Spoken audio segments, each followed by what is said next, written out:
Hello everyone. आज से हम शुरू करने वाले हैं क्लास 8 साइंस का फर्स्ट ही chapter the cell its structure and functions. देखो, हमारी इस प्लेनेट अर्थ पे अगर हम बात करें हमारे प्लेनेट अर्थ की, तो यहाँ पे कितनी वैरायटी ऑफ ऑर्गेनिजम्स पाए जाते हैं, कितनी डिफरेंट वैरायटीज़ ऑफ ऑर्गेनिज्म पाए जाते हैं। डिफरेंट मीन्स अलग अलग, कितने अलग प्रकार के ऑर्गेनिज्म पाए जाते हैं। लाइक अगर आप एनिमल्स की बात करो, अगर आप बर्ड्स की बात करो, अगर आप फिशेस की बात करो, अगर आप इंसेक्ट्स की बात करो, अगर आप प्लांट्स की बात करो, ह्यूमंस की बात करो, इतने सारे और भी बहुत सारे इतने सारे डिफरेंट ऑर्गेनिजम्स पाए जाते हैं हमारे इस प्लैनेट अर्थ पे। इन सभी ये सभी दिखने में लगे हैं और इनका शेप साइज स्ट्रक्चर बिल्कुल डिफरेंट है एक दूसरे से, लेकिन ये बने सेम एक ही चीज़ से बने हुए हैं। जस्ट लाइक एक घर को बनाने के लिए या एक बिल्डिंग को बनाने के लिए आपको ब्रिक की ज़रूरत होती है। ब्रिक मीन्स ईंटें। ईंट के ऊपर ईंट रख के आप पूरा का पूरा एक दीवार खड़ी कर लेते हैं। जब दीवार खड़ी हो जाती है तो एक दो तीन चार दीवारों से आप एक कमरा बना लेते हैं। कमरे कमरे के साथ कमरा जोड़ के आप पूरा का पूरा एक घर बना लेते हैं। वैसे ही सेल्स, बहुत सारे सेल्स मिलकर एक लिविंग ऑर्गेनिज्म बना लेते हैं। जैसे हम भी हैं, हम किससे बने हुए हैं? हम सेल से बने हुए हैं। जितने भी लिविंग ऑर्गेनिजम्स हैं, जैसा भी उनका शेप साइज स्ट्रक्चर है, वो सेल्स के साथ ही बना हुआ है। इसीलिए सेल को कहते हैं building block of living organism. Right. There are variety of organisms on this earth that are all distinct in their form and structure. However, they possess similarity in their basic structure and functions. Just as building is made up of bricks, similarly, the bodies of all plants and animals are made up of cells. सारे के सारे plants and animals किससे बने हुए हैं? Sales के साथ बने हुए हैं। चाहे वो बैक्टीरिया की बात करो, अमीबा की बात करो, एनिमल्स की बात करो, कोई भी एलिफेंट, लॉयन, टाइगर, कोई भी ले लो, ट्रीज ले लो, सारे के सारे कहाँ से बने हुए हैं या कैसे बने हुए हैं? सेल के साथ बने हुए हैं। Cell the basic unit of all organism. अभी जो सेल है दो फॉर्म में एग्जिस्ट कर सकता है। या तो वो यूनिसेलुलर होगा, मतलब सिंगल सेल्ड ऑर्गेनिज्म। यूनिसेलुलर, हमेशा ये याद रखना, uni means one and multi means many. जहाँ पर आगे unicellular, cellular means cell, unicellular one set, multi cellular many cells. ठीक है।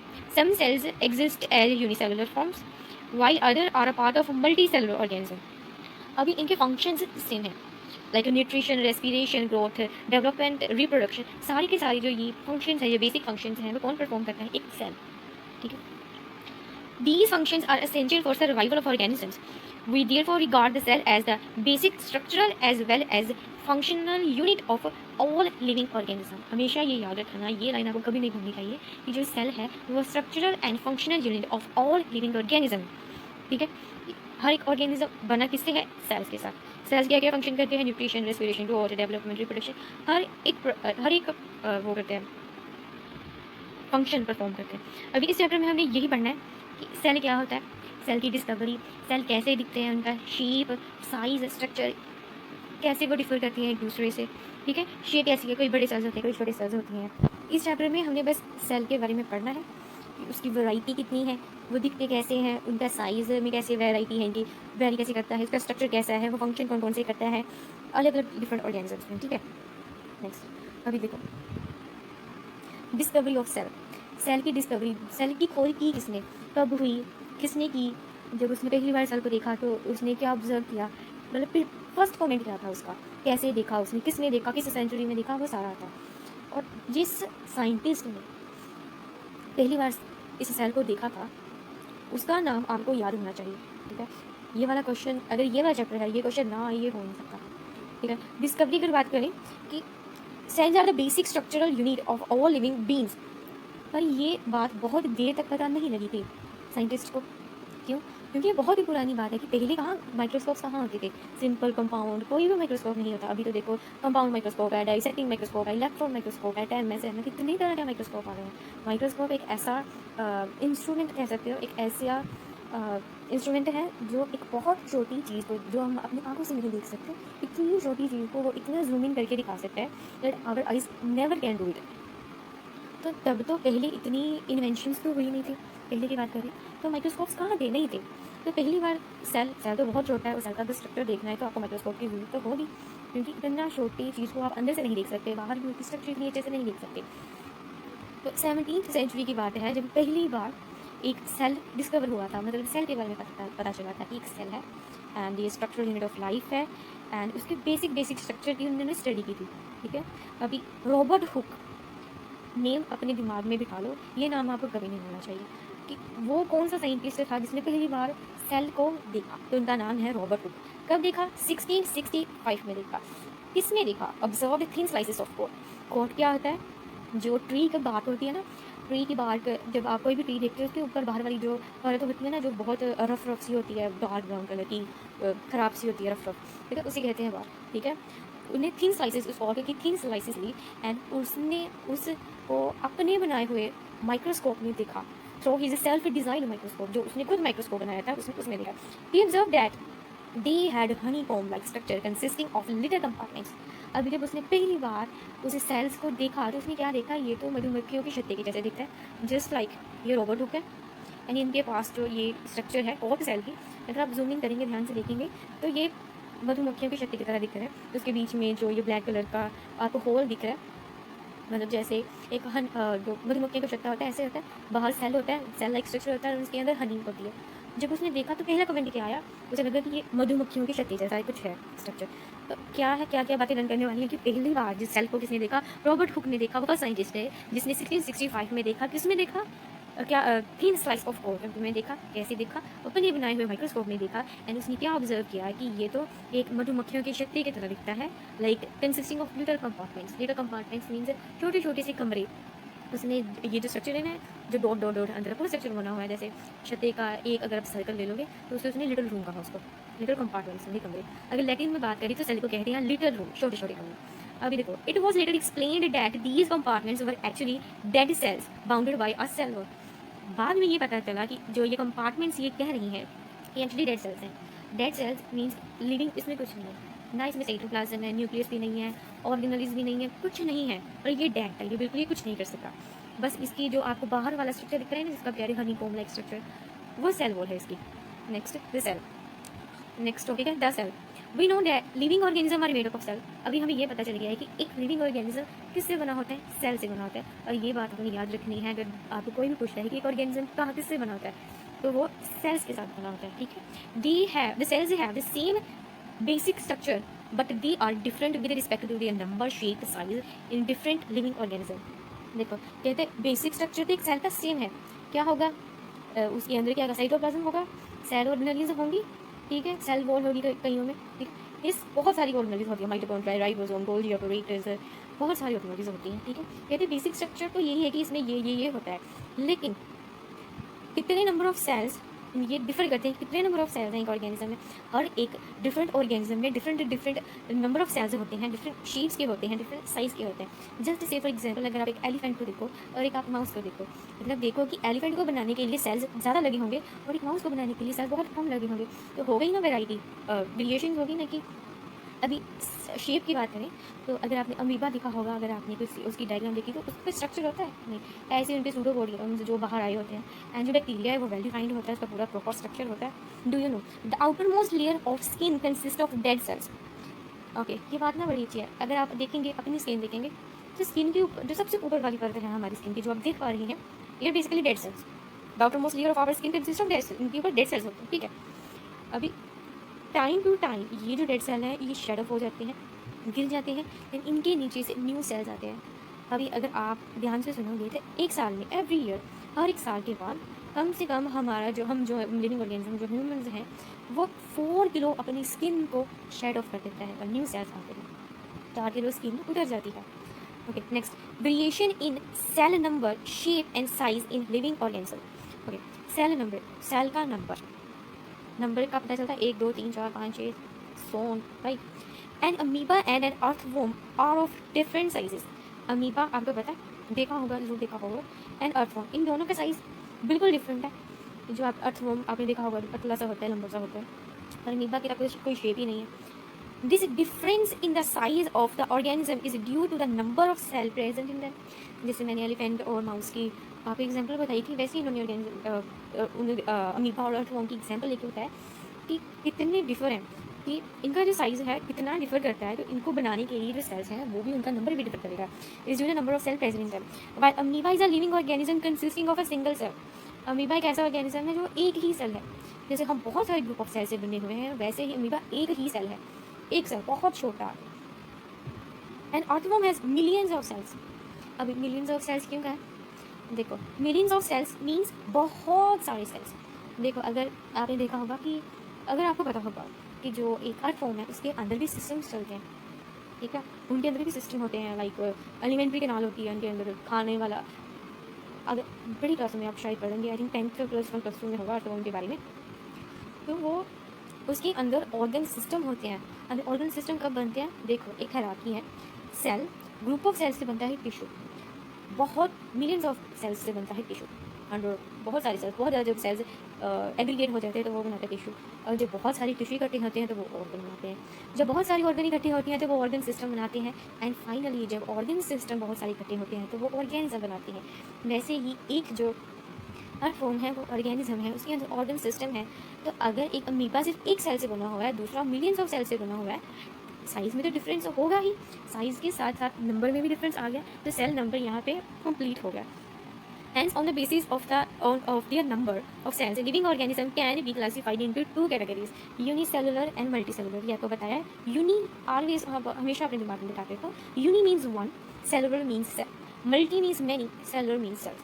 एक ऐसा ऑर्गेनिज्म जो एक ही सेल है, एक ही सेल से बना है, वो यूनिसेलुलर है। एंड वो ऑर्गेनिज्म जो बहुत सारी सेल्स के साथ बना होगा उसे हम कहते हैं मल्टीसेलुलर ऑर्गेनिजम्स। अभी unicellular and multi cellular organisms की बात करिए विद एग्जांपल्स याद कर लेना। मल्टी सेलुलर ऑर्गेनिजम्स की तो कोई भी लिख सकते हो, एनिमल्स, बर्ड्स, फिशेज, इंसेक्ट्स, कुछ भी लिख सकते हो, क्योंकि मल्टी सेलुलर बहुत सारी एग्जांपल्स हैं। आप कैट, डॉग, एनिमल्स के भी नाम लिख सकते हो, लेकिन ग्रुप ऑफ एनिमल्स लिखोगे फिर भी ठीक है। लाइक बहुत सारी एनिमल्स की जगह अगर आप टाइगर, कैट, डॉग की जगह सिर्फ एनिमल लिख दोगे सफिशेंट। बर्ड्स के अगर नेम लिखने के बजाय अगर आप बर्ड लिख देंगे सफिशेंट। एंड ह्यूमन्स नेम तो लिखोगे नहीं, राइट।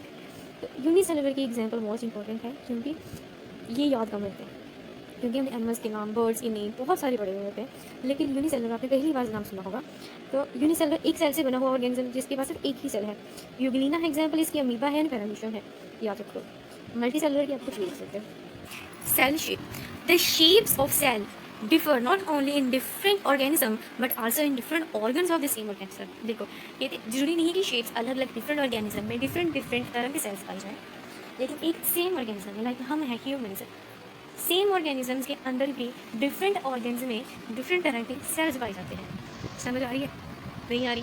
ओके ध्यान देखो, हमारे अंदर लीवर है, अभी देखो नीचे डायग्राम बनाई हुई है। हमारे अंदर लीवर है, तो लीवर की सेल है, लीवर की सेल देखो इनका स्ट्रक्चर देखो, लीवर की सेल का कैसा है, डिफर। साथ में देखो फैट सेल, उसके साथ में देखो स्मूथ मसल सेल है, तो ये एक ही ऑर्गेनिज्म का, इसलिए कि ह्यूमन बींग्स का हमारा ही है। लेकिन लीवर सेल का स्ट्रक्चर डिफरेंट है, फैट सेल का डिफरेंट है, स्मूथ मसल सेल का डिफरेंट है, रेड ब्लड सेल का डिफरेंट है, नर्व सेल का डिफरेंट है। ये सारी की सारी सेल्स हैं तो हमारे अंदर ही, हमारे लिविंग ऑर्गेनिज्म, हमारे ह्यूमन के अंदर ये वाले सेल्स हैं, लेकिन इन सभी का स्ट्रक्चर तो देखो बिल्कुल डिफरेंट है, राइट। भी कहते हैं कि नॉट ओनली डिफरेंट ऑर्गेनिज्म के जो सेल्स हैं उनकी शेप साइज स्ट्रक्चर डिफरेंट है, लेकिन सेम ऑर्गेनिज्म के अंदर भी जो सेल्स हैं उनका शेप डिफरेंट है, वेरी करता है। ओके अभी कैसे कैसे हो सकते हैं, दिन में भी ओवल ओवल होप मुझे आपको पता होगा, oval, spherical, cuboidal, fibre like और पॉलीगोनल शेप्स होपफुली आपको। These difference in shapes are due to their location and function in the tissue. समझ आई?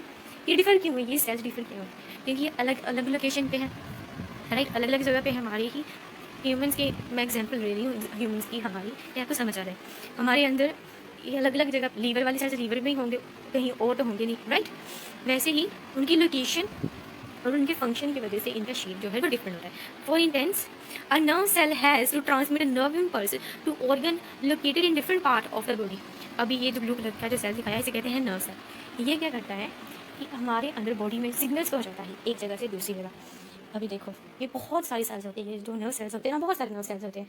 ये क्या करते हैं, इनके ये आपको देख रहे हैं, ये जो लाइन थ्रेड लाइक स्ट्रक्चर दिख रहा है, यहाँ पे आते हैं सिग्नल्स, जैसे लाइक मैसेज है, ये मैसेज यहाँ पर आएगा, इस जो बॉडी का इसके पास जाएगा, फिर ये पूरी की पूरी जो आपको ये दिख रही है, टास ये दिख रही है, डिटेल दिख रही है, यहाँ से होकर ये एंड में जाएगा। जब ये यहाँ पे नर्व सेल के ऊपर जो एंड है वहाँ पे जाएगा तो वहाँ पे इसको ये वाला स्ट्रक्चर फिर दिखेगा। ऐसे पूरी की पूरी चेन बनी होती है। ऐसे ही एक से दूसरा, दूसरे से तीसरे तक मिलियंस ऑफ नर्व सेल इकट्ठे होते हैं और ये जो मैसेज है दूसरे को सेंड होता है, फिर पता चल, ठीक है। तो ये नर्व इम्पल्स क्या, नर्व सेल्स क्या करते हैं कि ये सिग्नल्स पहुँचाते हैं एक से दूसरे बॉडी पार्ट्स के पास, and hence they are possesses a long fibre like structure, इसलिए इसका स्ट्रक्चर ऐसा है, ठीक है। Next amoeba and chlamydomonas, they are single cell organisms. Okay okay, red blood cells होते हैं, अब हमारी खून के जो सेल्स होते हैं red blood cell, red cells होते हैं। आगे नेक्स्ट है सेल का साइज। हमने क्या किया, सेल की शेप देखी, सेल का नंबर देख लिया, अभी हम देखेंगे सेल का size. Cells are considerably in their size. The smallest cell, PPLO, means pleuropneumonia-like organism, also called microplasm, is about 0.1 micron. इसको ये वाले स्ट्रक्चर से डिनोट करते हैं. In diameter, the ostrich egg, consists to be the largest cell, is nearly 170 mm in diameter. ये बिल्कुल अलग variation दिखा रही है, बताते हैं कि सबसे छोटा सेल कौन सा है एंड सबसे बड़ा सेल कौन सा है. देखो ये एग्जांपल छोड़ो, अगर आप देखो अगर आप मुर्गी का अंडा देखो, नॉर्मल जो घर पे आता है, जो नॉन वेज लोग खाते हैं, वेज लोग जो भी खाते हैं, ठीक है, अगर उस एग को देखो, अगर आप ऑस्ट्रिच के एग को देखो, ऑस्ट्रिच का आज शायद आपने देखा होगा, अगर नहीं देखा तो प्लीज़ सर्च करना, वो बहुत बड़ा होता है. एक ही सेल है लेकिन वो बहुत बड़ा है. जो मुर्गी का अंडा है वो भी एक ही सेल है लेकिन वो छोटा है उसके कंपेरिजन. तो देखो है तो वो दोनों अंडे ही और है भी एक ही सेल, तो उनका साइज़ कितना वेरी करता है. बस साइज़ की एग्जांपल है आप, लेकिन यही एग्जांपल करेंगे माइक्रोप्लाज्म की ही एग्जांपल करेंगे. वन वर्ड में आएगा, ज़रूर आएगा. स्मॉलेस्ट सेल कौन सा है? माइक्रोप्लाज्म. एंड अगर आपको फुल फॉर्म आती है तो PPL वो बी आएगी. एंड जो सबसे लार्जेस्ट सेल माना जाता है वो है ऑस्ट्रिच का एग, ठीक है. एंड इसका डायमीटर देख लेना, ये क्वेश्चन वन वर्ड में तो आएगा ही आएगा, और क्वेश्चंस बड़े अच्छे बनते हैं केवल पेपर से. नेक्स्ट देखते हैं. Okay. The hen's egg also represent a single cell. It is big enough to see with the unaided eyes. Okay, activity 1. Take a hen's egg, gently break its shell, and transfer the content of like cake. You will observe two clear portions. The center yellow mass is the yolk. It is surrounded by a transparent white jelly-like fluid called albumin. Albumin and yolk represent the reserved food material in the cytoplasm. Hen's egg is a single cell. Its different parts have been labeled in the diagram here. बस ये क्या किया इन्होंने, एक मुर्गी का अंडा लिया और तोड़ के दिखाया कि इसके अंदर है क्या क्या, ठीक है. वही उसमें क्या दिखा है, अंडे में क्या होता है कि येलो कलर का योगा होता है और एक white transparent jelly like structure होता है जिसको एल्ब्यूमिन कहते हैं, ठीक है. ये दोनों क्या होते हैं? रिजर्व फूड होते हैं. रिजर्व फूड मीन्स खाना होता है जो अंदर बच्चा बनना है, चूज़ा बनना है, उसके लिए वो खाना होता है. यही खाना खाकर उसने अपने ऑर्गन्स बनाने हैं, अपने सेल्स, टिश्यू, ऑर्गन सिस्टम, पूरा का पूरा ऑर्गेनिज्म, उसने यही खाना लेकर करना है. क्योंकि जैसे जब आप अंडे से सीधा चूसा बाहर निकलता है, राइट, तो वो सारा कुछ वहाँ अंदर ही बन के निकलता है. तो बस यही बताया हुआ है कि इसमें कुछ ज़्यादा बताया नहीं है, बस ये इसका डायग्राम है, क्रॉस सेक्शन दिखाया है इसके एग का. कि आपने ये बोल किया होगा कि जब आप जो नॉन वेज है वो खाते होंगे, जब आप अंडा तोड़ती हैं तो एक साइड पे ना ईयर सी होती है, हवा सी भरी होती है, तो आप अगर उसको तोड़ने की कोशिश करें तो हवा बाहर आ जाती है, बहुत सॉफ्ट सॉफ्ट सा ही होता है वो साइड. उसके बाद क्या येलो कलर का योक होता है. एंड सेल मेम्ब्रेन जो बाहर वाली लेयर होती है, जब हम उसको तोड़ते हैं तो उसके अंदर भी एक पतली सी लेयर होती है जो कई बार उस अंडे के ऊपर ही रह जाती है, उसको छिलका उतारते हैं. एंड एल्ब्यूमिन क्या होता है? वाइट कलर का जेली सा लेयर होती है एंड उसका ऊपर शेल होता है. बस यही है. बाद में ये बताया कि अप्रोक्सीमेट साइज और some plants and animal cells, ये बताया कि अमीबा का जो सेल है उसका साइज़ बताया. और ये एग्जाम्पल्स में लिख सकते हो, राइट. अगर आपको ये क्वेश्चन आता है कि सेल के शेप, साइज, स्ट्रक्चर के बारे में बताओ, तो जब आप इसके साइज़ के बारे में बताओगे तो आपको एक एग्जांपल लेनी पड़ेगी. सबसे ज़्यादा याद रखना माइक्रोप्लाज्म एंड ऑस्ट्रिच का एग, उनकी एग्जांपल लेनी है smallest versus the largest one and their size कितना है. एंड एक दो एग्जांपल अगर आप करनी होगी कर सकते हो, ठीक है. Next red blood cell, liver cell, human ovum and nerve cell. ये आप एग्जांपल बता सकते हैं कि ह्यूमन के अंदर ही डिफरेंट शेप्स के सेल्स होते हैं. जैसे मैंने बताया है कि नॉट ओनली द अलग ऑर्गेनिजम्स में अलग शेप्स के सेल्स होते हैं, लेकिन हमारे अंदर ही बहुत अलग अलग लोकेशन पे अलग अलग सेल्स पाए जाते हैं. एंड उनका साइज बता सकते हैं कि इस साइज से वो वेरी करते हैं. And the life span of red blood sales और अबाउट 120 डेज. वन वर्ड में पूछा जाएगा, जरूर पूछा जाएगा. ये हमारे रेड ब्लड सेल्स, हमारे खून में जो रेड ब्लड सेल्स होते हैं उनका कितनी देर तक वो जीवित रहते हैं? Their life span is 120 days, ठीक है. Activity 2. To observe animal cells, make a temporary mount of cheek cells.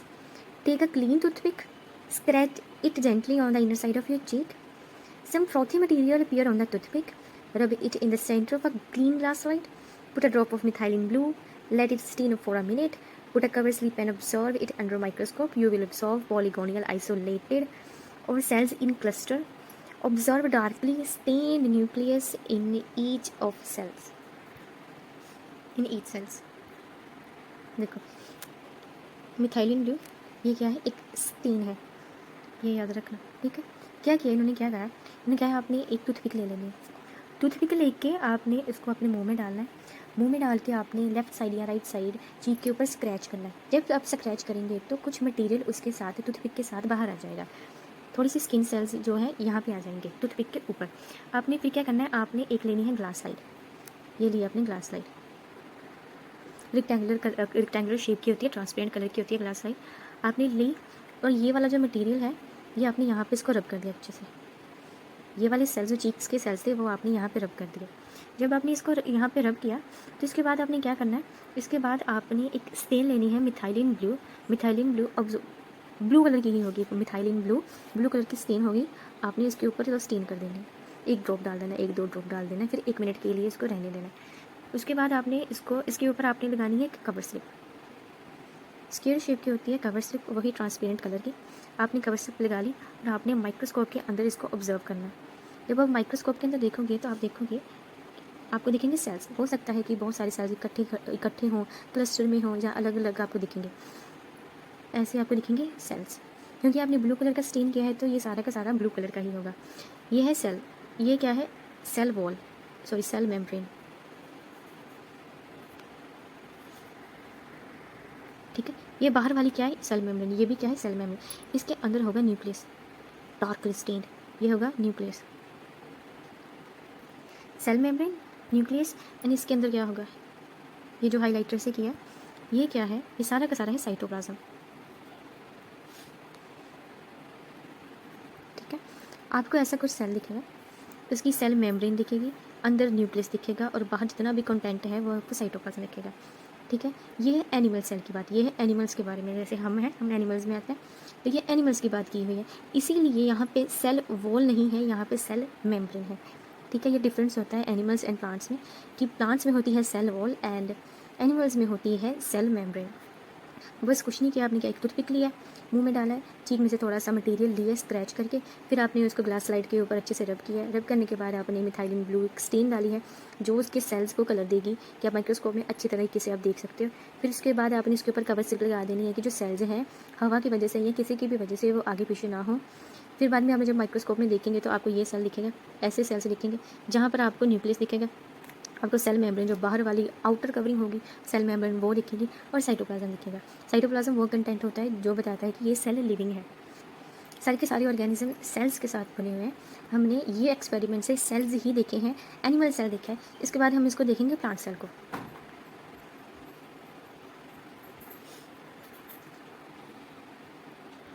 ठीक है, next, follow instruction given below to make a slide of onion peel. Onion peel is the thin membrane-like layer present around fleshy scale leaves of onion. Put a drop of water in a glass slide. Place a small piece of neatly cut onion peel on it. Put a drop of saffron. वहाँ पे क्या था, यहाँ पे था methylene blue, यहाँ पे क्या है, सैफरनिन, थोड़ा ऑरेंज कलर या रेड कलर की स्टेन होती है। इसको भी 1 मिनट के लिए स्टेन करना है, कवर स्लिप लगा के इसको भी माइक्रोस्कोप में देखना है। अनियन क्या है, अनियन एक प्लांट है, राइट। पहले हमने ये वाला जो देखा यहाँ ये था एनिमल्स के बारे में, अभी हम देखेंगे प्लांट्स के बारे में, प्लांट्स के सेल देखेंगे। अभी क्या करना है आपने, आप सभी ने अनियन तो देखा ही होगा। जस्ट सपोज ये अनियन है, जस्ट सपोज आपने इसको ऐसे कट कर लिया, ठीक है। कट करने के बाद अभी मैं इसको इरेज कर रही हूँ, ये आपने कट कर लिया, ठीक है। ये वाला पोर्शन मैंने रहने दिया। आपने देखा होगा कि जब आपको उसको 4 पीसेस में कट करते हो, जैसे भी कट करते हो तो ऐसी आपको लेयर्स दिखती हैं अनियन में, देखिए अनियन देखा ऐसे, फिर उसके अंदर सर्कल, फिर उसके अंदर सर्कल सर्कल सर्कल, ऐसा होता है ना अनियन। बस इसका ये पार्ट मैंने कट किया ऐसे, ठीक है। जब मैंने ऐसे कट किया, आपने देखा है जब आप प्याज को छीलते हो अंदर कट कर देते हो, तो अगर मैं रेज करूँ थोड़ी सी, कलर चेंज करते, यहाँ वाली साइड पे, ये वाली साइड पे, ये वाली साइड पे ना एक बहुत पतली सी थिन लेयर होती है कागज़ सी, ट्रांसपेरेंट कलर का ना एक परत सी होती है, बहुत पतली सी होती है। आपने देखा होगा जब आप प्याज को अंदर अगर काटोगे तो अंदर क्या, अगर आप छिलका उतारने की कोशिश करोगे, रेड वाला नहीं, उसके अंदर जो वाइट वाला है निकालने की कोशिश करोगे ना, तो पूरा एक ऐसा का ऐसा छिलका बाहर निकल आता है, बहुत थिन होता है, बहुत पतला होता है, ठीक है। आपने वही लेना है, ठीक है। आपने वही प्याज का छिलका ले लिया और उसको अंदर से पील कर दिया, तो आपने जैसा भी है आपने उसको कट कर लेना है। ये देख लो ऐसा लाइट सा कलर का होगा, होपफुली ये दिख रहा है, आपने उसको उसको छिलके को अच्छे से उतार लेना है, फिर इसको कट कर लेना है। फिर आपने वही करना है, आपने इसको ग्लास स्लाइड के ऊपर रख देना है। बहुत ध्यान से करना होता है, आई थिंक आपसे होगा नहीं, आपके टीचर्स करके देंगे। तो आपने इसको प्लेस कर देना है इसके ऊपर। फिर आपने इसके ऊपर क्या डालना है, जैसे वहाँ पे क्या डाला था, मिथाइलिन ब्लू डाला था जिसकी वजह से ब्लू कलर हो गया था। यहाँ पे हमने सेफ्रनिन डालना है, स्टेन जो है सेफ्रनिन कलर की स्टेन डालनी है, जो थोड़ी थोड़ी ऑरेंज या रेड कलर की होती है। 1 मिनट के लिए स्टेन करना है। क्या करना है, ऑरेंज कलर की स्टेन करनी है। ऑरेंज कलर की स्टेन डालनी, ये ऑरेंज कलर की स्टेन डाल दी आपने। फिर उसके बाद क्या करना है, आपने इसके ऊपर कवर स्लिप लगा देनी है कि जो कंटेंट है वो आगे पीछे ना हो। फिर बाद में आपने माइक्रोस्कोप के अंदर देखना है। जब आपने माइक्रोस्कोप के अंदर देखना है तो आपको ये वाला स्ट्रक्चर दिखना है, ये सेल्स दिखने हैं। ऐसे नहीं, नहीं तो ऐसे भी सेल्स दिख सकते हैं आपको, ठीक है। ये सेल्स दिखेंगे, ठीक है, ऐसे ही सेल्स दिखेंगे। इसके अंदर क्या दिखेगा आपको, ऑफ कोर्स न्यूक्लियस दिखेगा, सेम जैसे ऊपर है। लेकिन ये बात हुई, ये इस बार सेल मेम्ब्रेन, ये ब्लैक कलर की, ये सेल मेम्ब्रेन नहीं है, ये सेल वॉल है। सेल की वॉल है, क्या है, सेल की वॉल। एनिमल्स में सेल मेम्ब्रेन थी, यहाँ पे क्या है, सेल वॉल है। और ऑरेंज कलर का आपको पता है अंदर क्या होता है न्यूक्लियस। और जो उसके अंदर का कंटेंट होता है वो ये सारा का सारा कंटेंट क्या होता है, ये होता है साइटोप्लाज्म। सेम जैसे ऊपर हमने डायग्राम बनाई थी, बस ऐसे हम ऊपर हमने एनिमल सेल्स के बारे में पढ़ा, एनिमल सेल्स देखे। यहाँ पे हमने प्लांट्स के सेल्स में पढ़ा के बारे में पढ़ा, और सेल्स देखे। आप ऑब्जर्व भी कर सकते हो, ये नहीं कि बता दिया कि ये सेल्स होते हैं, ये सेल्स से बने हैं तो बात ख़त्म।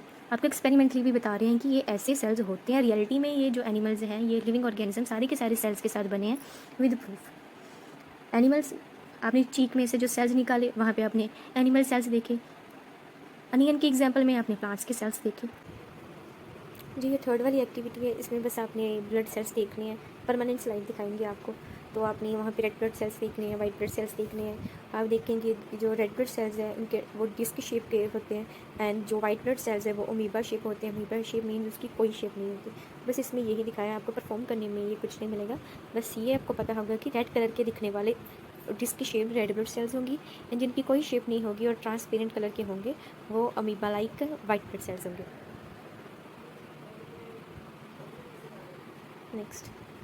Next, parts of cells. Parts of cells. A cell consists of living protoplasm surrounded by a cell membrane. The protoplasm consists of cytoplasm and nucleus. ठीक है, देखो हम जब डायग्राम बनाते थे एक सेल की, तो हमने क्या बनाया, cell membrane, CM is cell membrane. इसके अंदर हम क्या बनाते थे, एक न्यूक्लियस बनाते थे, N इज न्यूक्लियस, एंड जो उसके अंदर का कंटेंट था सारा का सारा, ये सारा का सारा कंटेंट था, सुनते, ये सेल की मेम्ब्रेन है, इसके अंदर ये न्यूक्लियस है, ठीक है। और इसके अंदर जो ये पिंक कलर का है ये साइटोप्लाज्म है, ये न्यूक्लियस है, ठीक है।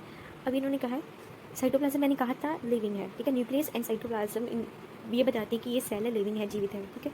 अभी सेल और न्यूक्लियस जब इकट्ठे होते हैं उसे हम कहते हैं प्रोटोप्लाज्म, ठीक है। प्रोटोप्लाज्म में क्या क्या होता है, cytoplasm and nucleus, means cytoplasm plus nucleus is equal to protoplasm. वही बताया गया है कि एक सेल के पास लिविंग प्रोटोप्लाज्म होगा और वो बाहर एक सेल मेम्ब्रेन के साथ कवर होगा, एंड इसके पास प्रोटोप्लाज्म में क्या क्या होता है, साइटोप्लाज्म एंड न्यूक्लियस दोनों को मिक्स में कहते हैं प्रोटोप्लाज्म। अगर प्रोटोप्लाज्म को तोड़ोगी तो साइटोप्लाज्म और न्यूक्लियस निकलेगा। अगर न्यूक्लियस और साइटोप्लाज्म को इकट्ठा बोलना है तो आप इसको प्रोटोप्लाज्म बोलोगे, ठीक है। अभी सेल्स के पार्ट्स देखेंगे, रब कर दे इसको, ठीक है। अभी okay. Cytoplasm contains a number of structures which are called cell organelles. मैंने बताया साइटोप्लाज्म में सारी की सारी जितनी भी सेल ऑर्गेनेल्स प्रेजेंट होती हैं, एंड और भी वाटर कंटेंट, लाइसोसोम्स और भी बहुत कुछ होता है। इन्होंने बताया कि साइटोप्लाज्म में नंबर ऑफ स्ट्रक्चर्स होते हैं, बहुत सारी ऑर्गेनेल्स होती हैं, ठीक है। Organelles are there for structure present within a cell that help it to perform its relevant functions. क्या होता है, एक सेल होता है, ठीक है। सेल के बाहर क्या है, सेल के बाहर क्या है, सेल मेम्ब्रेन है, उसके अंदर न्यूक्लियस है और साइटोप्लाज्म है। ये जो साइटोप्लाज्म है, साइटोप्लाज्म के अंदर बहुत सारी ढेर सारी सेल की ऑर्गेनेल्स होती हैं, बहुत सारी, लाइक जैसे ये वाली ये वाली एक ऑर्गेनेली है, न्यूक्लियस खुद एक ऑर्गेनेली है, ये स्मॉल स्मॉल डॉट दिखाई ये भी ऑर्गेनेलीज हैं, ये सारी की सारी ऑर्गेनेलीज हैं, ठीक है। साइटोप्लाज्म में बहुत सारी अलग अलग तरह की ऑर्गेनेलीज होती हैं। फॉर एग्जांपल गोल्जी अपरेटस हो गया, एंडोप्लाज्मिक रेटिकुलम हो गया, राइबोसोम्स हो गए, ऐसे बहुत सारी, माइटोकॉन्ड्रिया हो गया, बहुत सारी ऐसी ऑर्गेनेलीज होती हैं। ये अलग अलग ऑर्गेनेलीज जो होती हैं साइटोप्लाज्म में बहुत सारी ऑर्गेनेलीज होती हैं, अलग अलग तरह की ऑर्गेनेलीज होती हैं जो अलग अलग फंक्शंस परफॉर्म करती हैं, ठीक है। Let us learn about various part of the cell, ठीक है। सेल मेम्ब्रेन, सेल मेम्ब्रेन क्या है? सबसे ऊपर वाली, सबसे बाहर वाली लेयर को क्या कहते हैं? सेल मेम्ब्रेन, ठीक है। ऑल लिविंग सेल्स, सारी के सारी living cells are bounded by a cell membrane called the plasma membrane. सारी के सारी लिविंग सेल्स एक मेम्ब्रेन के साथ कवर होते हैं, बाउंड होते हैं, जिसे हम कहते हैं प्लाज्मा मेम्ब्रेन और सेल मेम्ब्रेन। सेल मेम्ब्रेन लिखा हो, अगर प्लाज्मा मेम्ब्रेन लिखा हो, मीनिंग सेम ही है। It surround it's inner gel like material called protoplasm. Protoplasm क्या है? Cytoplasm with nucleus. The plasma membrane controls the entry and exit of substance as per requirement of the cell। जो plasma membrane है वो एक door की तरह act करती है कि क्या चीज़ें अंदर आनी चाहिए और क्या चीज़ें अंदर नहीं आनी चाहिए, मतलब एंट्री और एग्जिट देखती है सब्सटेंसेस का कि किसने अंदर आना है, किसने अंदर नहीं आना। The cells of plants, fungi and bacteria have additional outer covering called cell wall. जो प्लांट्स होते हैं, जैसे एनिमल्स में सेल मेम्ब्रेन होती है, तो प्लांट्स में क्या होता है? सेल वॉल होती है। कहते प्लांट्स में, फंजाई में और बैक्टीरिया में सेल मेम्ब्रेन नहीं, सेल वॉल होती है। The cell wall is an important covering in plants. Cell wall एक इम्पॉर्टेंट कवरिंग है प्लांट्स में। It provides rigidity and protection to the cell against various variation in the environment. It also gives a definite shape, size and support to the cell।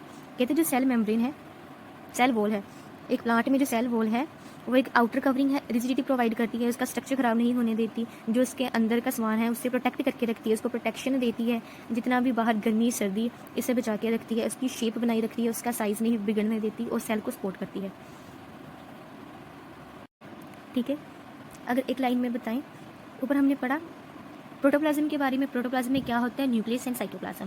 Cytoplasm and nucleus को ही protoplasm कहते हैं। जो living बताता है कि ये cell living है तो उसमें साइटोप्लाज्म में न्यूक्लियस होगा ही होगा, ठीक है। एंड साइटोप्लाज्म में क्या है? साइटोप्लाज्म में बहुत सारी ऑर्गेनेलीज हैं, बहुत सारी ऑर्गेनेलीज होती हैं। जो ऑर्गेनेलीज हैं, अलग अलग ऑर्गेनेलीज अलग अलग फंक्शन परफॉर्म करती हैं। एंड सेकेंड बात उन्होंने बताया सेल मेम्ब्रेन। जो एनिमल सेल होती हैं, जो एनिमल्स होती हैं उनमें होती है प्लाज्मा मेम्ब्रेन और सेल मेम्ब्रेन। प्लांट्स में होती है सेल वॉल, एनिमल्स में होती है सेल मेम्ब्रेन। एंड वही आउटर कवरिंग होती है जो प्रोटेक्ट करके रखती है सेल को, सेल के अंदर के मटेरियल को, क्या चीज़ अंदर आनी चाहिए, क्या चीज़ अंदर नहीं आनी चाहिए, हार्मफुल बाहर ही रहनी चाहिए, और जो चीज़ें अंदर पानी की कमी है पानी अंदर आओ, आइंस की कमी है आइंस अंदर आए, ठीक है। एंड सेल वॉल जो है प्लांट्स में होती है तो वो एक उसको स्ट्रक्चर प्रोवाइड करके रखती है, एक रिजिडिटी प्रोवाइड करती है, उसका शेप साइज स्ट्रक्चर एकदम परफेक्ट रखती है, बाहर गर्मी सर्दी जो मर्जी हो अंदर उसको कोई भी प्रॉब्लम नहीं आने देती, ये सेल वॉल करती है, ठीक है। उसकी शेप साइज स्ट्रक्चर को वेल मेंटेन करती है, सपोर्ट करती है सेल को, ठीक है। ये इसके फीचर्स आ जाते हैं, ठीक है, सेल मेम्ब्रेन के फीचर्स आ जाते हैं। उसके बाद क्या है? साइटोप्लाज्म। हमने साइटोप्लाज्म पढ़ा, the portion of protoplasm lining inner to the cell membrane but outside the nuclear membrane, it is called cytoplasm. क्या कहा? मैंने कहा था प्रोटोप्लाज्म में क्या होता है? Nucleus and cytoplasm. अगर हम साइटोप्लाज्म में से न्यूक्लियस को, प्रोटोप्लाज्म में से न्यूक्लियस को हटा देंगे तो क्या रह जाएगा? सारा का सारा साइटोप्लाज्म रह जाएगा, ठीक है। अगर प्रोटोप्लाज्म में नहीं होगा तो बाकी सारे के सारे कंटेंट को हम क्या कहेंगे? साइटोप्लाज्म, ठीक है। सेल मेम्ब्रेन के अंदर, न्यूक्लियर मेम्ब्रेन के बाहर जितना भी कंटेंट होगा वो साइटोप्लाज्म होगा। देखो ये न्यूक्लियस है, ये न्यूक्लियस है, उसके बाहर न्यूक्लियस की मेम्ब्रेन होगी, ठीक है। ये सेल वॉल के अंदर, ये सेल वॉल के अंदर जितना भी ये कंटेंट है, ये सारा का सारा साइटोप्लाज्म है, सारा का सारा साइटोप्लाज्म है। बस यही बताया, इसमें क्या नहीं है, ये न्यूक्लियस नहीं है, और सेल मेम्ब्रेन के अंदर जितना भी कंटेंट है वो क्या है? साइटोप्लाज्म है, ठीक है।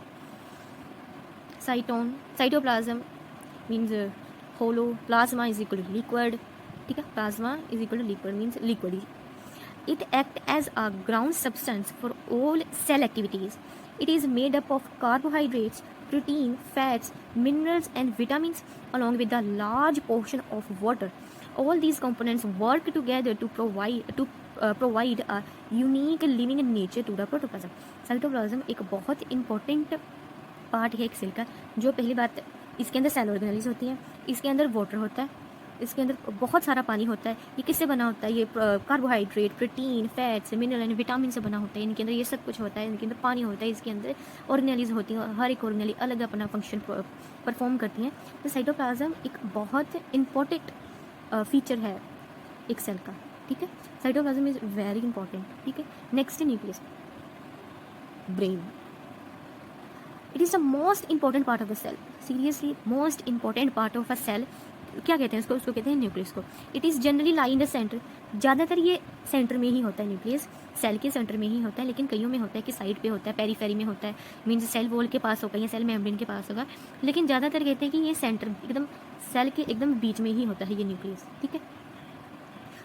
अब जैसे however in some cases it may also occupy peripheral position. Peripheral position क्या होती है? देखो ये सेल हो सकता है यहाँ पे पेरीफेरी के पास, मतलब उसकी सेल वॉल के पास, यहाँ पे हो, यहाँ पे हो, यहाँ पे हो, तो वो होगा पेरीफेरी, ठीक है। अगर यहाँ पे है तो वो है सेंटर, ठीक है।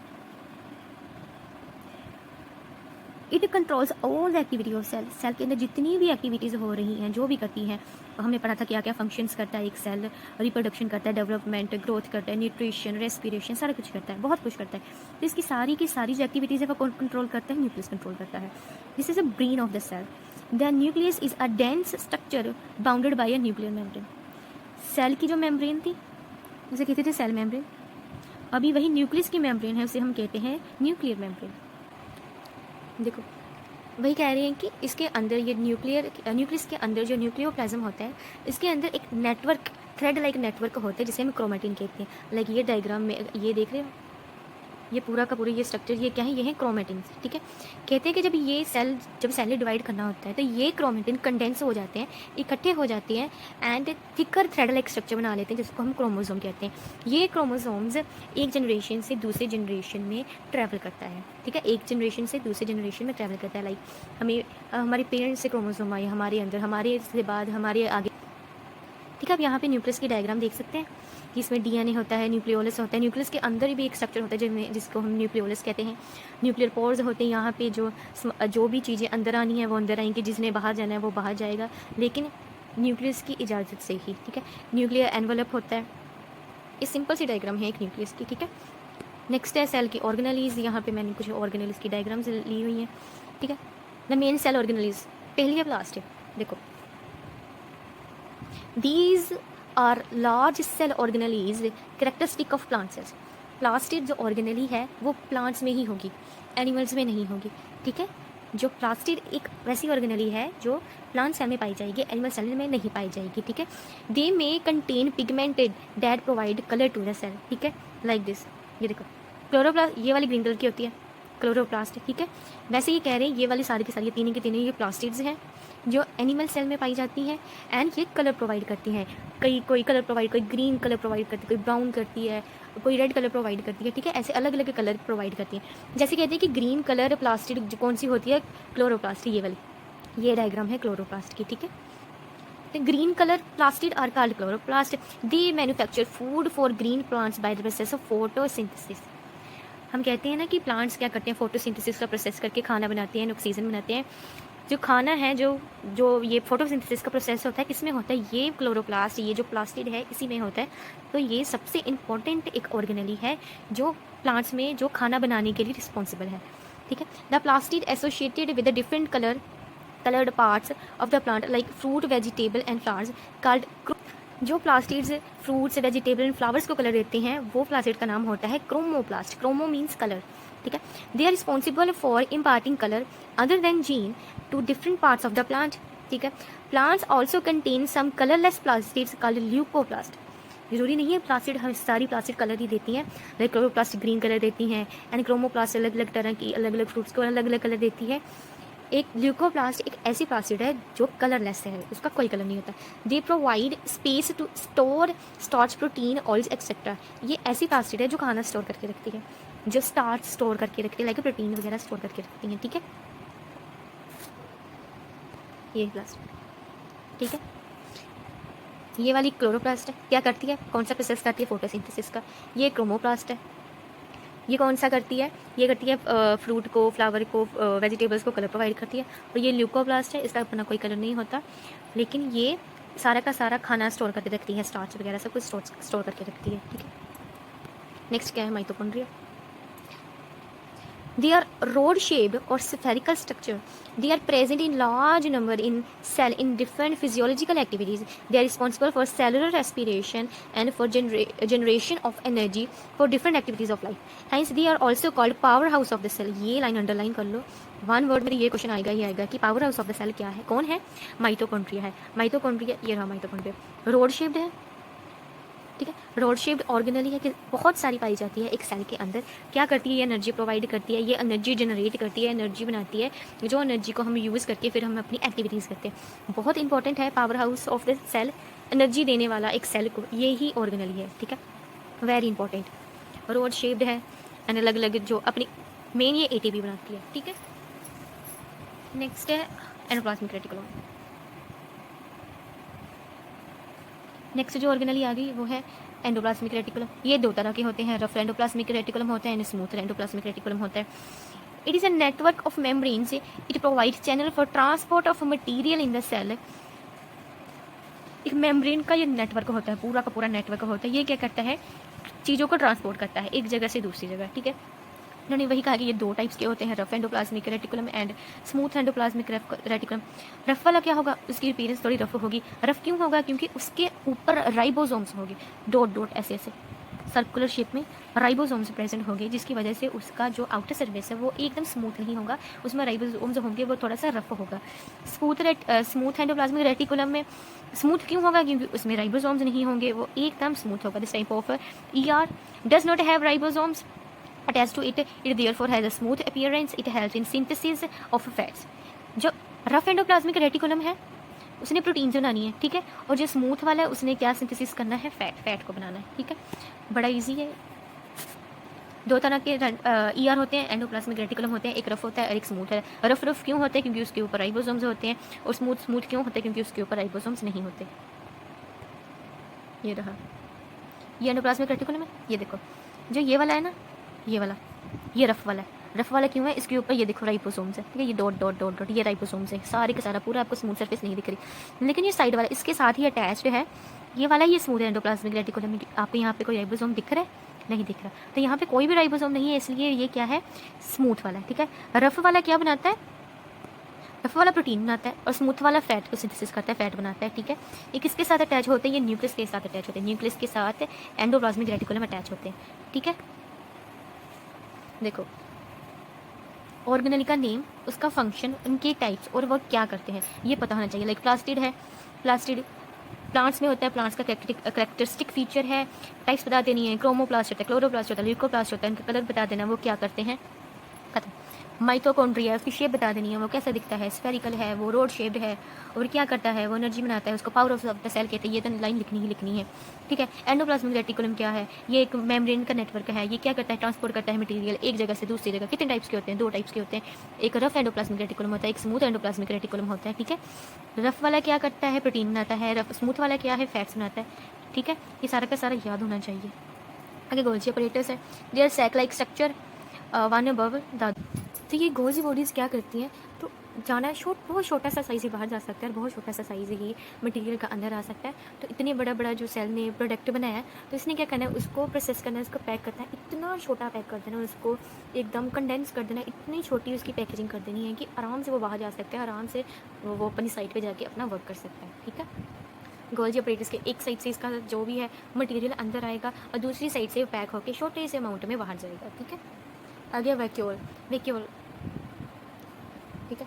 Vacuole it appears as a empty space in the cytoplasm. क्या समझ आ रही है आपको लाइन से?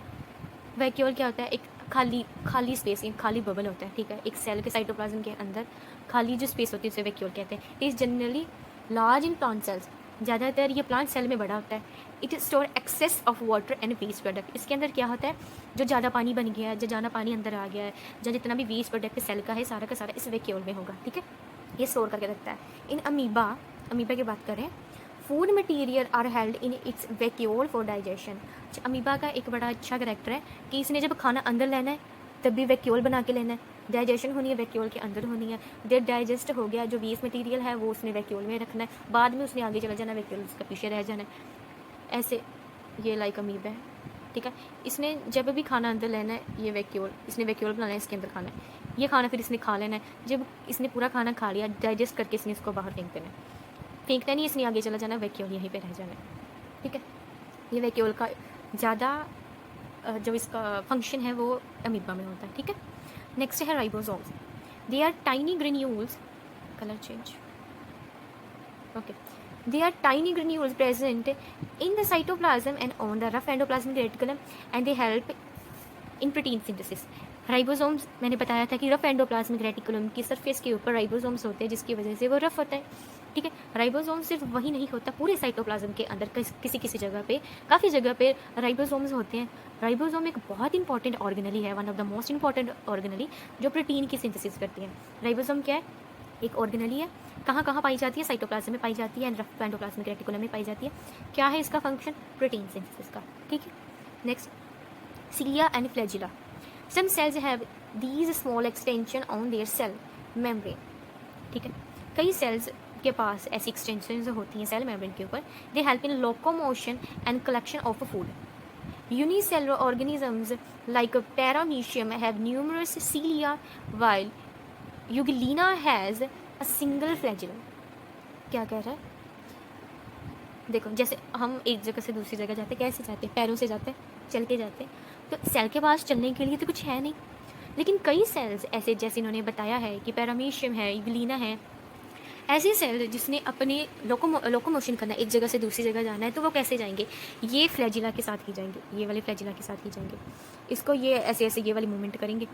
जब ये ऐसे ऐसे जैसे फिश जाती है ना, ऐसे मूवमेंट करके ये फिर एक जगह से दूसरी जगह जाएंगे, वहाँ पे खाने को कैच करेंगे, खाने को खाएंगे। अभी ये वाला है ना, पैरामीशियम के पास कितने सारे बाहर को सीलिया है ना, ये इसके मूवमेंट में हेल्प करता है। मतलब हम तो खुद चले जाते हैं अपने पैरों पे, लेकिन ये सेल्स, कई सेल्स के पास ऐसे स्पेशल टाइप ऑफ लोकोमोशन के लिए एक ऐसे फीचर्स होते हैं जो इनकी मूवमेंट में हेल्प करते हैं, ठीक है। Example Euglena and paramecium. And जो अमीबा है, अमीबा में क्या होता है? अमीबा के उसके सूडोपोडी में उसके फीट फॉल्स फीट वही होते हैं। All these cell organelles work together to perform different function of cell. ये सारी की सारी ऑर्गेनलीज इकट्ठी काम करती हैं एंड सेल को एक चलाती हैं, ठीक है। पूरे का पूरे सेल को चलाती हैं, फंक्शन में लेके आती हैं, ठीक है। हमारी सेल के अंदर डिफरेंट ऑर्गेनलीज डिफरेंट काम करती हैं, ठीक है। नेक्स्ट क्या है? Level of organisation. Level of organisation, in unicellular organism like amoeba, single cell perform all necessary function capable, it captures and digests food, respire, excrete, growth and reproduce. क्या कह रहा है कि यूनिसेलुलर ऑर्गेनिज्म, मैंने बताया uni means one, cellular means cell. Unicellular organism like amoeba है, वो एक ही सेल है, उस एक ही सेल ने सारे काम करने, खाने को पकड़ना है, उसको खाना है, डाइजेस्ट करना है, सांस लेनी, रिस्पायर करना है, वेस्ट को बाहर निकालना है, बड़ा होना है, ग्रोथ करना है, रिप्रोड्यूस करना है, अपने जैसे और बनाने, वो एक ही सेल ने करने हैं। Multicellular organisms have cells organisms have cells that are specialized to perform specific function. A group of cell performing specialized function form a tissue. For example, a group of tissue performing a specific function form a organ. ये देखो, सीधी बात है। Level of organisation आपको आनी ही चाहिए हर class में। 8th class के बाद हर एक क्लास में आपको लेवल ऑफ ऑर्गेनाइजेशन आनी ही चाहिए। देखो, मैंने बताया cell fundamental unit of life क्या है? सेल। पूरे के पूरे ऑर्गेनिज्म को कौन बनाता है? सेल। या एक सेल ही एक ऑर्गेनिज्म है, जस्ट लाइक अमीबा। बहुत सारे सेल जब इकट्ठे होते हैं तो वो टिश्यू बनाते हैं। जब बहुत सारे टिश्यू इकट्ठे होते हैं तो वो ऑर्गन बनाते हैं। जब बहुत सारे ऑर्गन्स इकट्ठे होते हैं तो वो ऑर्गन सिस्टम बनाते हैं। जब बहुत सारे ऑर्गन सिस्टम इकट्ठे होते हैं तो वो एक पूरा का पूरा ऑर्गेनिज्म बनाते हैं, ठीक है। सेल के बाद टिश्यू, टिश्यू के बाद ऑर्गन के बाद organ system and finally organism. मतलब एक ऑर्गेनिज्म के पास ऑर्गन सिस्टम होंगे, ऑर्गन्स होंगे, टिश्यू एंड सेल से कुछ होगा। ये हमेशा ऐसे लर्न करना है, cell, tissue, organ system and organism, ठीक है। ये हायरार्की ऐसे ही चलेगी, आप उल्ट नहीं कर सकते कि सेल, ग्रुप ऑफ सेल से टिश्यू बनता है, ग्रुप ऑफ टिश्यू से ऑर्गन बनता है, ग्रुप ऑफ ऑर्गन से ऑर्गन सिस्टम बनता है एंड ऑर्गन सिस्टम जब बहुत सारे इकट्ठे हो जाते हैं तो वो एक ऑर्गेनिज्म बना देते हैं, ठीक है। नेक्स्ट, ये आपका होमवर्क है, डू यू नो वाला, ठीक है। The following organ systems work in human body, ठीक है। ये आपने करके लाना है और कमेंट बॉक्स में बताना है, ठीक है। नेक्स्ट पढ़ते हैं। जब मैं एक्सरसाइज कराऊंगी तभी तो मैं कराई दूंगी। All this cells have common features, however they can appear different in different parts of organism. For example, the blood and liver cells in animals the root और leaf cells in plants have different appearance. ये बात पहली video में बताई है कि देखो जैसे डिफरेंट ऑर्गेनिज्म डिफरेंट सेल से बना हुआ है, जरूरी नहीं है कि अलग अलग ऑर्गेनिज्म अलग अलग सेल से बने हुए हैं, लेकिन एक ही ऑर्गेनिज्म सेम ऑर्गेनिज्म के अलग अलग पार्ट्स या अलग अलग ऑर्गन्स अलग अलग शेप के साइज़ के सेल से बना हुआ है। जस्ट लाइक ब्लड के सेल्स आपने देखे कैसे हैं, लीवर के सेल जिनकी शेप है बिल्कुल डिफरेंट है, वही रूट के सेल, प्लांट के रूट के सेल एंड लीव के सेल डिफरेंट होते हैं। आप सर्च करना, ठीक है, दे हैव डिफरेंट अपीयरेंस। ये सेम लाइन पीछे से बताई हुई है, पीछे भी ये सेम बताया हुआ है, जब शेप बताई हुई है, साइज में नंबर बताया गया है, वहाँ पे एग्जांपल दी थी। The plant cell and animal cell however have some major differences between them. Let us now compare the feature of the plant and animal cell. अच्छा भी प्लांट सेल और एनिमल सेल का कंपैरिजन बताया। ये question comparison difference में आता है, differentiate में आता ही आता है, ठीक है, okay. Although all living cells have certain common features, detailed study reveals some major differences between plant cell and animal cell. Plant cells generally have definite shape due to rigid cell wall, ठीक है, ये खराब हो गया, rigid cell wall around them. In comparison, animal cell have cell membrane as its outer covering. First difference क्या आ गया कि plant cell में सेल वॉल होती है, रिजिड होती है, बहुत सख्त होती है एंड ये इसकी शेप को मेंटेन करके रखती है, लेकिन एनिमल सेल में सेल वॉल नहीं होती, वहाँ पे क्या होती है, सेल मेम्ब्रेन। एक डिफरेंस आ गया, पहला डिफरेंस आ गया, प्लांट सेल्स प्लांट्स में पाए जाते हैं, एनिमल सेल्स एनिमल में पाए जाते हैं। प्लांट सेल में सेल वॉल होती है, प्लांट सेल में सेल मेम्ब्रेन नहीं होती। एनिमल सेल में सेल वॉल नहीं होती, सिर्फ सेल मेम्ब्रेन होती है। This provide flexibility to animal cell. जो सेल मेम्ब्रेन, जो सेल की आउटर मेम्ब्रेन है एनिमल सेल की, वो क्या प्रोवाइड करती है, फ्लेक्सिबिलिटी करती है, प्रोवाइड एनिमल सेल को।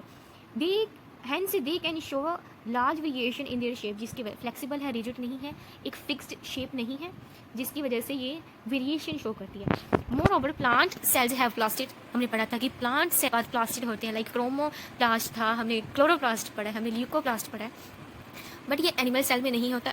Second main difference, plant cell generally have vacuoles, large vacuoles, plant cell में बहुत बड़े बड़े वैक्यूल्स होते हैं, और एनिमल सेल में जहाँ तो होते ही नहीं है लैक वैक्यूल्स, जहाँ बहुत छोटे वैक्यूल्स होते हैं, ठीक है, ये डायग्राम, ओके।